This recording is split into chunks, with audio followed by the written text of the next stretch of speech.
Fashion के इस दौर में एक फैशन चल रहा है कथा, सत्संग, पूजा आदि के नाम पर शोर मचाना।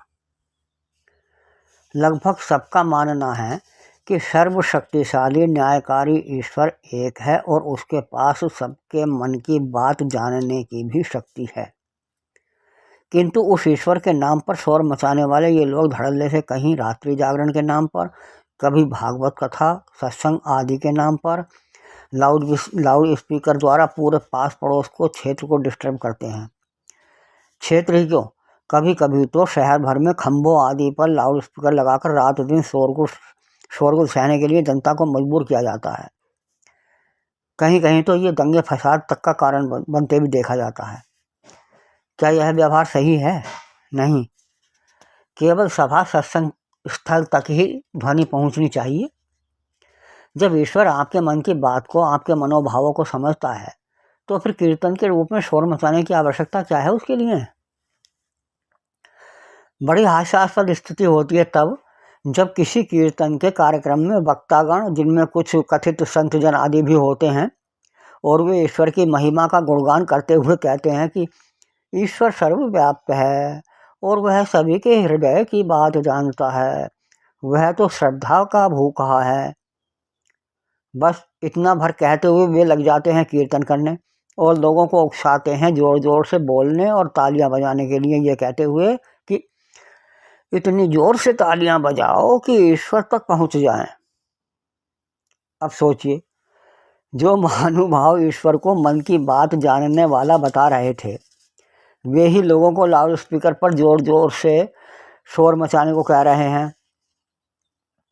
क्या यह उसी तरह की बात ना हुई जैसे कोई कह रहा हो कि मैंने आज तक किसी साले को, उल्लू के पट्टे को गाली नहीं दी? है ना हास्यास्पद बात? गाली देकर ही कह रहा है कि मैंने किसी को गाली नहीं दी आज तक। हो सकता है कि आप लोगों में भी कुछ अथवा बहुत से लोग होंगे जो इस तरह के कार्यक्रमों को पसंद करते होंगे और उनमें सहभागिता भी करते होंगे।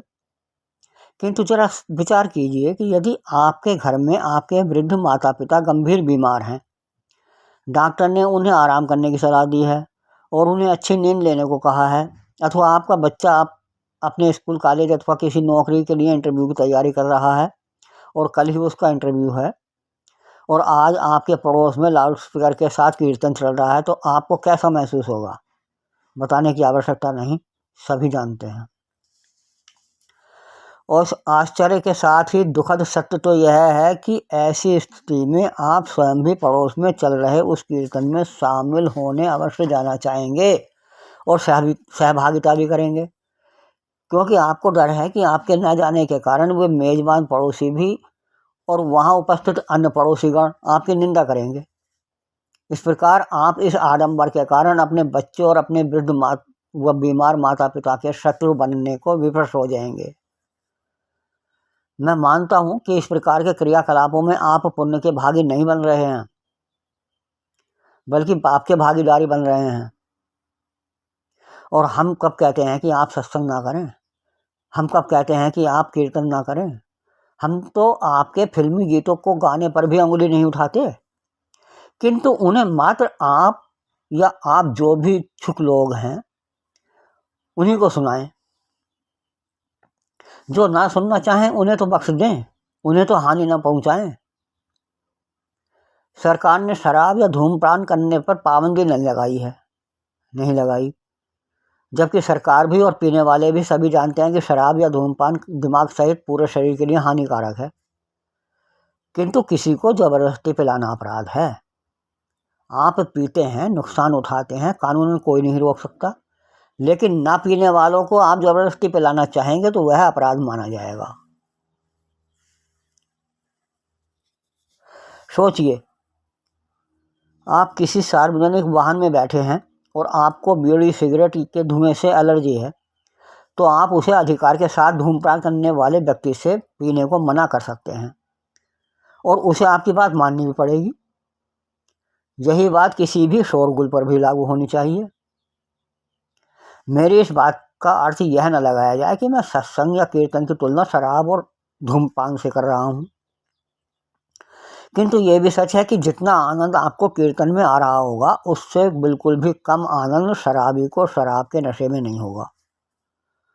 और यह भी सच है कि कीर्तन वाले तो कीर्तन करते करते थक भी सकते हैं और फिर वहाँ से उठकर चले जाएंगे, लेकिन कुछ शराबी ऐसे भी होते हैं कि वे पीते पीते कभी थकते ही नहीं।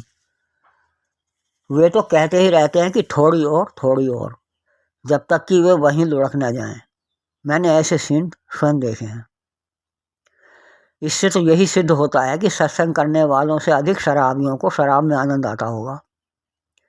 कीर्तन करने वाले कीर्तन करते करते उकता जाएंगे, लेकिन शराबी व्यक्ति शराब पीते पीते नहीं उकताएगा, किंतु वह किसी अन्य व्यक्ति को उस शराब के आनंद लेने हेतु विवश नहीं कर सकता, जैसे कि लाउड स्पीकर वाले लोग अन्य लोगों को ऊंची आवाज़ सुनने को विवश क्या करते हैं।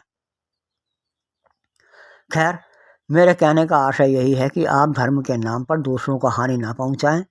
दूसरों को अवैध हानि पहुंचाकर आप पुण्य नहीं अपितु पाप करते हैं। किसी को अवैध हानि ना पहुंचाना बहुत बड़ा धर्म है।